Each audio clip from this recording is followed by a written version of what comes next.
السلام علیکم۔ بسم اللہ الرحمن الرحیم۔ جیل پر تحریک کے حوالے سے عمران خان کی بڑی خبر سامنے آ گئی۔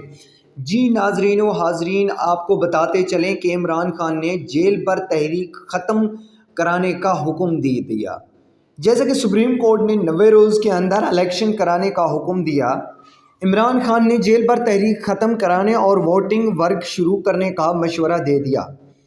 پنجاب اور کے پی کے میں 90 روز کے اندر الیکشن کرانے کا حکم دے دیا گیا ہے تاکہ جلد سے جلد نمائندے اور دونوں صوبوں کو سنبھالیں اور عوام کی بھلائی کے لیے کام کر سکیں۔ ملک تاریخ کی سب سے بڑے معروف اور پارٹی کی چیئرمین کا کہنا ہے کہ انشاءاللہ ہم کامیاب ہوں گے اور ملک کے لیے خدمات سر انجام دیں گے۔